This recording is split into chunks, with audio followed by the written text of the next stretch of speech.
ఎప్పుడు కూడా ఇంటి ముందు అంటే అవుట్ సైడ్ నుంచి జనాలు చూసేట్టు, మనం లోపలికి వెళ్ళేటప్పుడు ఏదైనా దేవుడు కనబడితే అది ఇంటి ముందు అంటాం. లోపల నుంచి బయటకు వచ్చేటప్పుడు కనబడితే అది ఇంటి లోపు గుమ్మం పైన. అన్ని చోట్ల మనకు కనబడేది ఒకటే, గణపతి అన్న ఉంటాడు, లేదా ఆంజనేయ స్వామి ఉంటాడు, లేదా లక్ష్మీదేవి ఉంటారు, ఇవే ఉంటాయి, లేదా వెంకటేశ్వర స్వామి ఉంటారు, లేదా కుంభాలు పెట్టి ఉంటారు, ఇంతే. కానీ ఒరిజినల్ గా ఇవన్నీ కూడా ఇప్పుడిప్పుడు ప్రారంభమైంది ఈ ట్రెండ్. పూర్వంలో ప్రాచీన నాగరికత, ప్రాచీన హిందూ సంప్రదాయంలో నా రీసెర్చ్ ప్రకారం మన భారతదేశంలో అత్యంత పురాతనమైన గ్రామం ఏదైనా ఉంటే అది కాశీ, వారణాసి, బనారస్.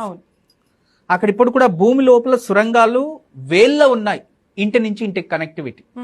అందుకే అక్కడ పంప్ సిస్టమ్, డ్రైనేజ్ సిస్టమ్ సరిగా ఎవరు చేయలేకపోతున్నారు.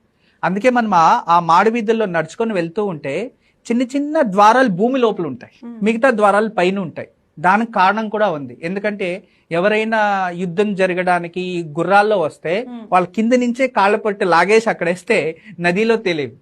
అటువంటి ద్వారాలు ఇప్పుడు ఉన్నాయి, ఆ సురంగాలు కూడా ఉన్నాయి. ఇంటి బయట కీర్తిముఖుడు ఉండేవారు, అదొకటే. తర్వాత నిదానంగా స్వస్తిక్ అనే కొన్ని గుర్తులు వచ్చాయి. తర్వాత నిదానంగా అదైన తర్వాత ఓంకారం పెట్టుకున్నారు కొన్ని సాంప్రదాయకాలు.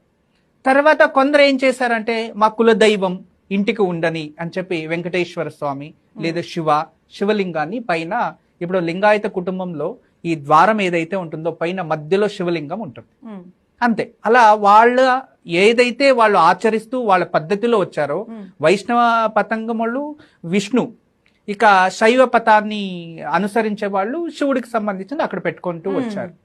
ఇంకా కొందరైతే తాంత్రిక మహావిద్వాంసులు వేసారు, డైరెక్ట్ కాళికామాతనే ద్వారం పైన పెట్టినది కూడా నేను చూసిన్నాను. కానీ వీటన్నిటికీ పూర్వం ఉండింది కేవలం కీర్తిముఖుడు మాత్రమే. కీర్తిముఖుడు ద్వారంలో అతను ఉండేది, అతను మనకి రక్షకుడు, ఇంటికి ఒక వాచ్మెన్ లాగా కాపాడేవాడు ద్వారాన్ని, ఆ ఇంటికి అతనే ఉండాల్సినది, వేరే ఇంకెవ్వరు ఉండకూడదు, అర్హత లేదు. దేవుడు ఉంటాడు కదా, దేవుల గర్భగుడికి వెళ్తే గర్భగుడి వెనుక ఒక ప్రభావం ఉంటుంది కదా, వెనుక దానిపైన కూడా ఆయనే ఉండేది, వెనుక మీసాలు రాక్షసుల్లాగా ఉంటుంది కదా, ఆయనే కీర్తిముఖుడు.